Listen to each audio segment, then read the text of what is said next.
আসসালামু আলাইকুম রহমতুল্লাহ। বন্ধুরা, প্রত্যেকেই লাইক, শেয়ার, কমেন্ট করুন আর সাবস্ক্রাইব করে চ্যানেলটির সঙ্গে থাকুন। বন্ধুরা, মসজিদ নববীর টাইম টেবিলে দেখুন। বন্ধুরা, এই মসজিদে আল্লাহর নবী সাল্লাল্লাহু আলাইহি সাল্লাম তিনি বসে মাশওয়ারা করতেন, সাহাবীদের নিয়ে আলোচনা করতেন। বন্ধুরা, দেখতে থাকুন।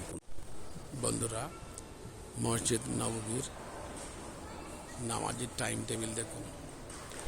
বন্ধুরা, এই মসজিদে আল্লাহর নবী সাল্লাল্লাহু আলাইহি ওয়াসাল্লাম দয়ার নবী, সোনার নবী, কলিজার টুকরার নবী সাহাবাদেরকে নিয়ে আলোচনা, মাশওয়ারা, দিন শিক্ষা দিতেন। এই মসজিদে যদি কোনো ব্যক্তি এক ওয়াক্ত নামাজ পড়ে 1000 রাকাত সমতুল্য সওয়াব পায়। বন্ধুরা, দয়া করে এই মসজিদের বেশি বেশি মহব্বত করুন, ভালোবাসুন, শেয়ার করুন।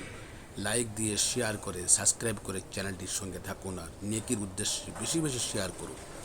আর মোহাব্বতের কারণে, ভালোবাসার কারণে এই মসজিদের দয়া করে দেখে আসুন, আপনারা ঘুরে আসুন, মন মুগ্ধ হয়ে যাবে। রিয়াজুল জান্নাতের পাশেই মসজিদ নববী, তার মধ্যেই এক স্থানে আল্লাহর নবী দোজাহানের বাদশাহ তাজদার মদিনা জনাবে আহমদ মোহাম্মদ মুস্তাফা সাল্লাল্লাহু আলাইহি সাল্লাম সেখানে শুয়ে আছেন। দেখে আসুন, দুরূদ পেশ করেন, জিয়ারত, প্রত্যেকেই জিয়ারত করুন, নবীকে স্মরণ করুন, নবীর নামে দরুদ পেশ করুন।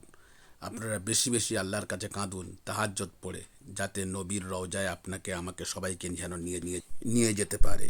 আমরা সবাই যেন যেতে পারি। আল্লাহর কাছে কাঁদুন।